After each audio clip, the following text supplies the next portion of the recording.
오늘 본문의 말씀으로 기쁘게 주는 축복이라는 제목으로 말씀의 은혜를 함께 나누도록 하겠습니다.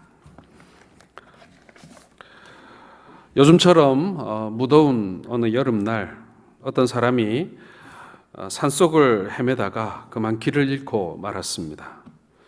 온종일 뜨거운 태양 아래에 길을 찾으려고 헤매던 이 사람이 갈증과 피로로 인해서 거의 초죽음이 되다시피 해서 길을 찾고 있었는데, 저 멀리서 아주 낡아 빠진 다 쓰러져 가는 오두막 한 채가 눈에 들어온 것입니다.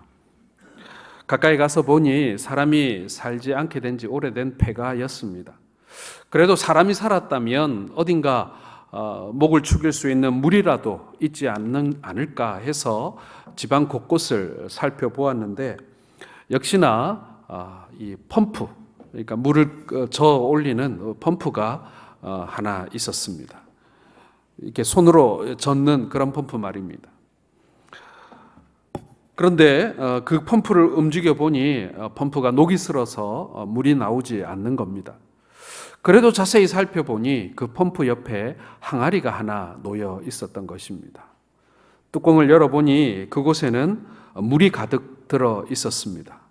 얼마나 거기에 들어 있었던 물인지는 몰라서 이 물을 먹어도 될까 싶은 생각은 들었지만, 그래도 갈증이 나서 죽는 것보다는 한 모금 마셔도 될 정도의 그런 물처럼 보였습니다. 자, 그런데 그 물 항아리 옆에는 메모지가 하나 붙어 있었습니다. 그 메모지에는 이런 글이 적혀 있었습니다. 여기에 있는 물을 펌프에 붓고 펌프질을 하시오. 그리고 당신이 돌아갈 때는 잊지 말고 반드시 이 항아리에 새물을 가득 채워놓고 가시오라는 글이 적혀 있는 것입니다.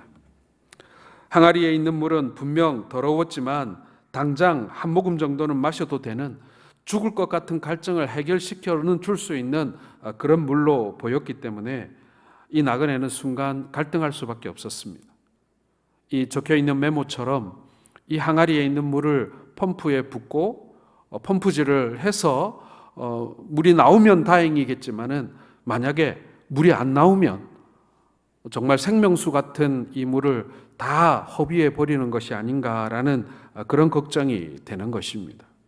한참 동안이나 고민하다가 결국에는 그 메모지에 적혀 있는 대로 항아리에 있는 물을 펌프에 붓고 펌프질을 하기 시작했습니다. 자, 그런데 물이 안 나오는 거예요. 물을 다 부어버렸는데도 불구하고 펌프질을 해도 물이 금방 나오지 않는 것입니다. 마음에 큰 후회가 밀려왔습니다. 괜히 귀한 물을 다 버렸구나.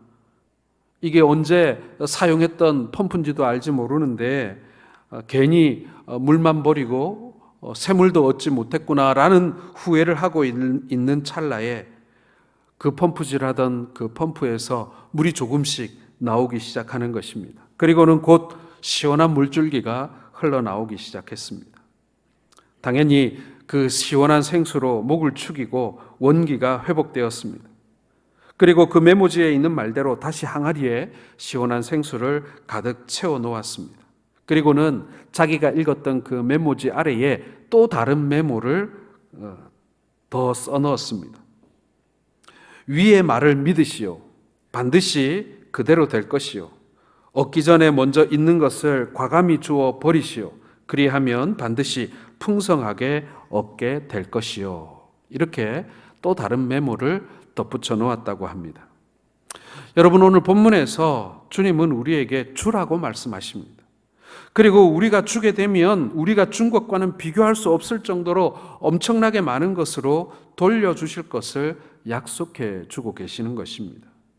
오늘은 이 본문의 말씀을 편의상 셋으로 나누어 상고해 보도록 하겠습니다. 먼저 첫 번째로 우리 주님께서는 주라라고 명령하고 계십니다. 자, 하나님의 사랑은 무조건적인 데 반해서 하나님이 주시는 복은, 하나님의 사랑은 무조건적인 것이 분명하지만은 하나님이 주시는 복은 조건부적이라는 사실을 여러분 기억하시길 바랍니다. 마태복음 7장 12절을 같이 한번 읽어보겠습니다. 시작. 그러므로 무엇이든지 남에게 대접을 받고자 하는 대로 너희도 남을 대접하라. 이것이 율법이요 선지자니라. 자, 대접을 받으려면 먼저 남을 대접하라라는 것입니다. 본문에서도 풍성하게 받으려면 먼저 주라고 말씀하고 있습니다. 그런데 여러분, 의외로 많은 사람들이 베풀지는 않으면서 받으려고 하는 마음을 가지게 되는 것입니다. 하나님은 주시는 분이십니다. 사람들이 이 세상을 살아가는데 꼭 필요한 것들을 우리에게 공급해 주셨는데요. 이 하나님이 주시는 것들은 대부분 다 공짜입니다. 공기도 공짜이고 태양도 공짜이고 땅도 공짜이고 물도 공짜로 다 하나님이 주셨습니다. 그런데 사람들이 그것을 이용해서 돈을 받고 있죠. 옛날에 봉이 김선달이 대동강물을 팔아먹은 것이 이야기거리가 되던 그런 시대가 있었습니다마는, 그러나 왜 이야기거리가 되었겠습니까? 물은 도저히 돈을 받고 팔 수 없는 그런 사소한 것이었기 때문에, 흔한 것이었기 때문에 그런 것입니다. 근데 지금은 어떻습니까, 여러분? 백두산물도 팔고 한라산물도 팔고 지리산물도 팔고, 물 좋다는데 물은 다 뽑아내가지고 돈 받고 비싸게 팔고 있습니다. 온갖 상표를 붙여 물을 팔고 우리는 그것을 사 먹고 있지 않습니까? 원래는 공짜였는데 말입니다. 이제는 봉이 김선달 대동강물 팔아먹은 얘기가 이제는 얘기거리가 아니에요. 대동강물이 좋았나 보지, 당연히 팔아먹어야지 말이죠. 원래 우리가 이 세상에서 누리는 모든 것은 하나님이 거저 주신 것이었습니다. 이사야 55장 1절에 보면 하나님이 주시는 모든 것은 돈 없이 값 없이 주신 것이다라고 말씀하셨습니다. 그럼에도 불구하고 사람들은 하나님이 주신 것들을 돈을 받고 그리고 주며 팔고 사고 있습니다. 물은 하나님이 거저 주신 것이지만 우리는 물세를 내며 수도세를 내며 먹고 있습니다. 땅도 하나님이 주신 것인데 우리는 엄청난 땅값을 치르며 사고 팔고 있습니다. 공기도 하나님이 주신 것인데 요즘은 산소방이라는 게 있어서 깨끗한 공기를 마시려고 사람들이 찾아가곤 합니다. 여러분, 우리가 소비하는 물질 가운데 여러분, 여름에는 냉방비, 겨울에는 난방비가 있지 않습니까? 하지만 처음 하나님이 세상을 창조하셨을 때는 난방비도 그리고 냉방비도 필요 없었습니다. 아담과 하와가 옷을 다 벗고 생활해도 될 정도로 적당한 날씨와 기후를 하나님께서 만들어 주셨던 거예요. 하지만 아담과 하와가 범죄한 이후에 세상의 기후는 급격히 변하게 되었고, 오늘날 우리가 살아가는 이 세상이 힘든 이유는 바로 그 인간의 범죄로 말미암아 자연의 질서와 그리고 선물이 파괴되어 가고 있기 때문에 그렇습니다. 올여름에도 우리가 큰 비를 만나서 엄청난 피해를, 그리고 많은 사람들이 목숨을 잃었습니다. 50명이 넘는 사람들이 이번 장마에 목숨을 잃었어요. 보통 일이 아니지 않습니까? 작년보다 올해가 더 심했고, 또 작년보다는 또 한 해 갈수록, 그리고 올해보다는 또 내년에 또 얼마나 큰 피해가 있을지 날씨가 점점 험난해져 가는 것을 경험하게 됩니다. 지구온난화죠. 그로 말미암는 재해가 우리에게 이제 정말 가깝게 다가오고 있습니다.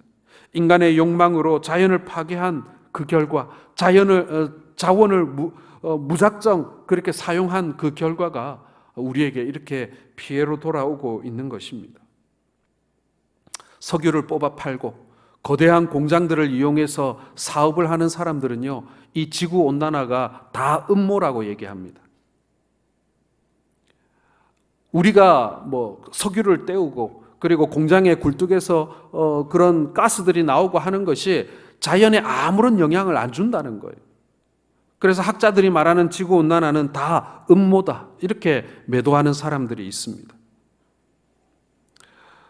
사랑하는 성도 여러분, 분명한 것이 바로 우리가 자연을 아끼지 않았기 때문에, 하나님이 주신 선물을 우리가 오염시켜 가고 있기 때문에 우리가 그 대가를 지금 치르고 있다는 사실은, 그것은 과학적인 것이고 분명한 사실이라는 것을 우리는 기억해야 합니다.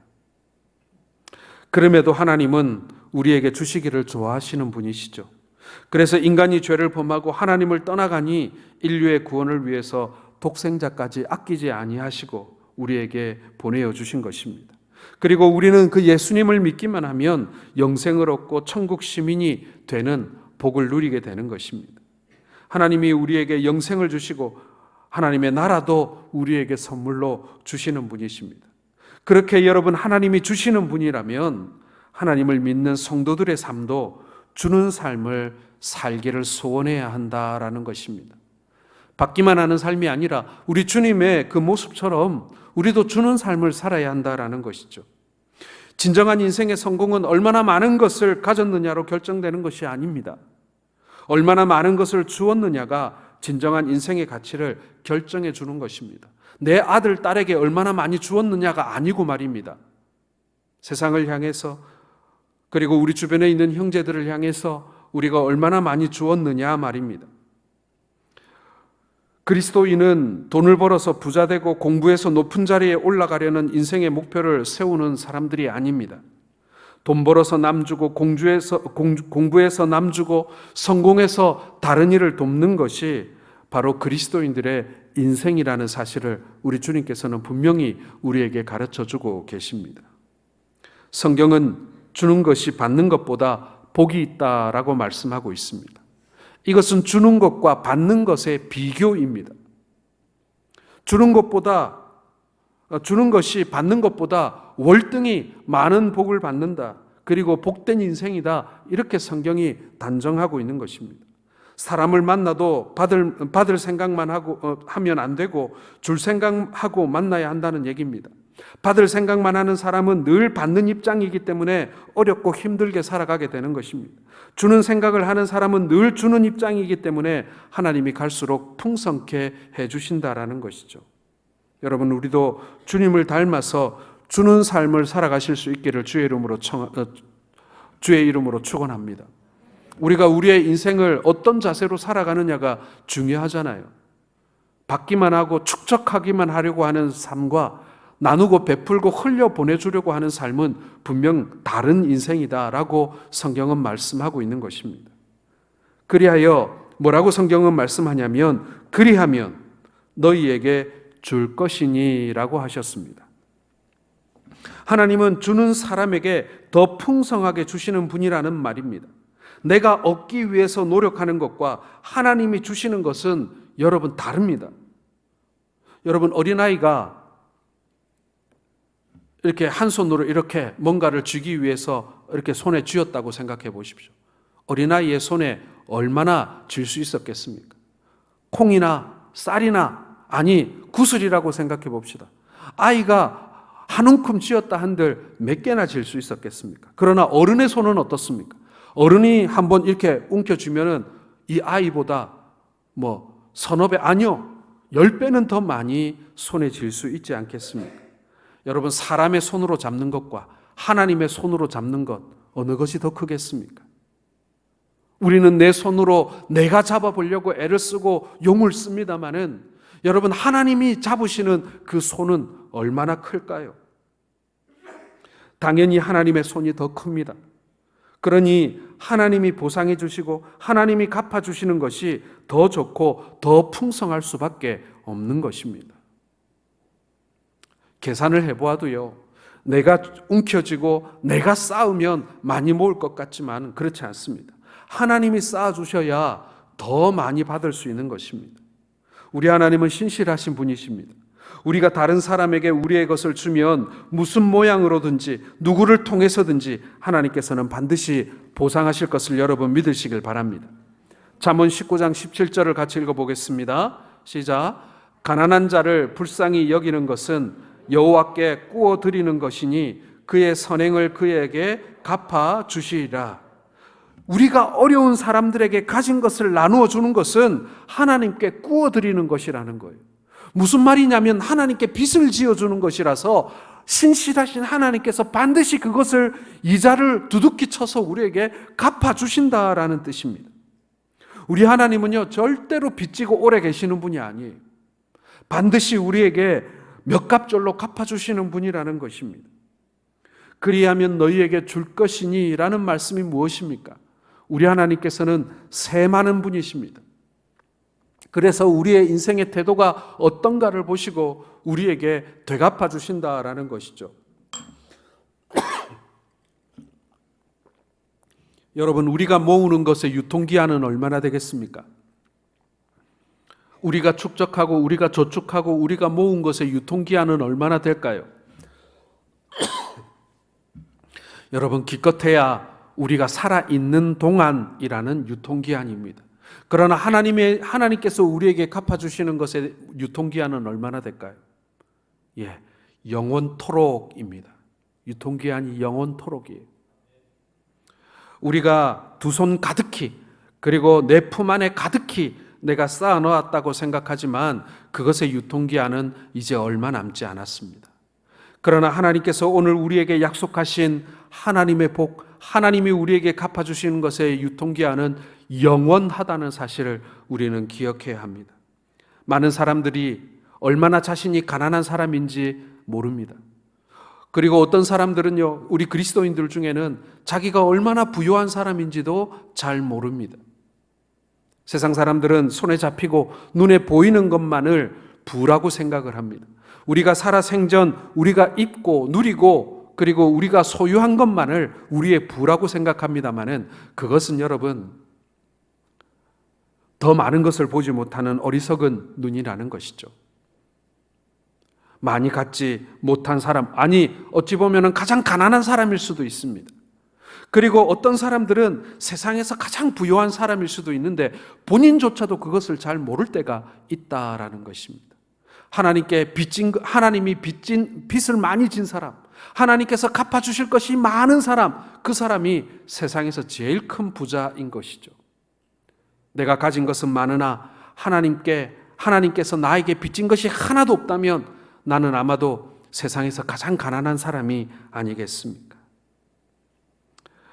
하나님께서는 이렇게 약속하십니다. 세 번째로 곧 후이되어 누르고 흔들어 넘치도록 하여 너희에게 안겨주리라, 이렇게 말씀하셨습니다.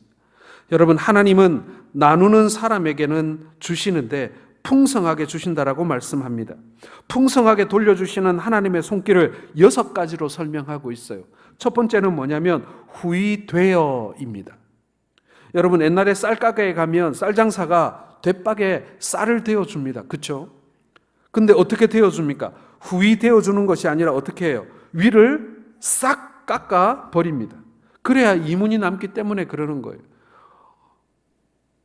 그런데 우리 하나님은 우리에게 주실 때 어떻게 하신다고요? 후이되어 주신다. 넘치도록 되어주시고 더 부어주시는 분이시다. 인색하게 주시지 않는다라는 말씀인 것입니다. 두 번째로는 누르고라고 되어 있습니다. 여러분, 똑같은 말인지 모르겠습니다만 꾹꾹 눌러서 조금이라도 더 우리에게 주시기를 원하신다라는 뜻 아니겠습니까? 셋째로는 흔들어입니다. 곡식과 곡식 사이에 빈틈이 없도록 하나님께서 꽉꽉 채워주신다는 거예요. 여러분, 자루에 추수물을 담을 때나 아니면은 과일이나 이런 거 담을 때 어떻게 해야 됩니까? 어느 정도 담으면 자루를 잡고 어떻게 해야 돼요? 들고 털어줘야 돼요. 그래야 빈틈 없이 그 자루 속에 꽉꽉 들어가는 것입니다. 이게 흔들어예요. 그래서 고구마 같은 거 자루에 넣을 때는 어떻게 해야 됩니까? 자루를 이렇게 하는 게 아니라 이렇게 흔들어야 됩니다. 그래야 자루 구석구석 이 고구마가 자리를 잡아가지고 서로 빽빽히 들어가는 거예요. 흔들어 준다는 거예요. 그리고 넘치도록입니다. 후이되어 누르고 흔들었는데도 쌀이 넘치도록 수북히 부어주듯이 그렇게 주신다는 것이죠. 그리고 다섯 번째로 우리에게 안겨주리라 라고 말씀합니다. 여러분, 꽃다발을 받을 때 보면 어떻습니까? 큰 꽃다발을 받으면 이렇게 안아서 받아야 됩니다. 꽃 한 송이 받는데 이렇게 받는 사람이 어디 있겠습니까? 그렇죠? 우리 하나님께서 우리의 두 손을 쫙 벌리고 겨우 안아야 받을 수 있을 만큼 우리에게 안겨주신다라는 것입니다. 하나님이 주시는 것은 손바닥을 펴서 받는 정도가 아니라 두 팔을 크게 벌려 안아야 될 정도로 우리에게 풍성히 주신다고 말씀하고 있는 것입니다. 그리고 마지막으로 너희의 헤아리는 그 헤아림으로 너희도 헤아림을 도로 받을 것이니라 라고 말씀합니다. 여러분, 여기서 헤아림이라는 뜻은 뭐냐면요, 셈하다라는 뜻입니다. 지금은 여러분 우리가 계산기 두들겨서 1원짜리 하나까지 다 계산하지 않습니까? 여기서 헤아리다라는 것은 셈하다라는 뜻입니다. 우리 하나님께서 대충 한 움큼 두 움큼 그게 아니라 우리의 베풀고 나누고 그리고 물려준 것을 헤아려 보신다라는 것입니다. 이 무슨 얘기입니까, 여러분? 앞에 있는 말씀과 우리가 비교해 보자면요, 하나님은 빚지지 않으시는 분이라고 했습니다. 우리가 가난한 자를 섬기고 우리의 이웃들에게 우리가 나누어주고 베풀면은 그것이 곧 하나님께 빚을 지어주는 것이라, 신실하신 하나님께서 그 빚진 것을 오래 참지 아니하시고 우리에게 후히 갚아주신다라고 말씀하고 있지 않습니까? 그것을 헤아려 보신다, 그것을 셈하신다라는 뜻입니다. 내가 얼마나 빚졌는데, 그래서 내가 얼마나 더 갚아줄 텐데. 여러분, 이 말씀은 우리들의 신앙이 하나님 앞에 인정받는데 하나님께서 우리를 인정해 주시는 그것을 말씀하고 있는 것입니다. 주는 것이 얼마나 중요한 것인지를 우리에게 가르쳐주고 있습니다. 헤아림을 도로 받는다라는 말씀은요, 우리가 다른 사람에게 어떻게 해 주었는가에 따라서 하나님께 다시 측정을 받게 된다라는 뜻입니다. 우리가 다른 사람에게 주는 생활을 하게 되면 하나님께서 우리를 다시 보시고 다시 평가해 주신다라는 얘기입니다. 여러분, 다윗은 이스라엘 역사상 가장 큰 왕이었습니다. 지금도 이스라엘 백성들은 다윗의 시대의 영광을 꿈꾸고 있습니다. 다윗이 그렇게 가장 큰 왕이라는 소리를 들을 만큼 잘 될 수 있었던 이유가 무엇이겠습니까? 다윗 왕이 위대한 왕이라고 하나님께 칭찬받았던 그 이유가 여러 가지가 있겠습니다만은, 오늘 이야기의 주제, 주는 것, 베푸는 것, 이 나누어 주는 것과 연관해서 한번 생각해 보자면, 하나님 앞에 엄청난 물질을 드렸기 때문에 하나님께서 그를 높이셨다라는 것입니다. 다윗이 하나님의 마음에 합당한 이유는 여러 가지입니다. 그러나 오늘 하나님께 아낌없이 드렸다라는 사실은 분명한 것입니다. 다윗 왕이 하나님께 드린 그 제물의 내역이 역대상 22장 14절에 나오게 되는데요, 금이 10만 달란트고 은이 100만 달란트라고 되어 있습니다.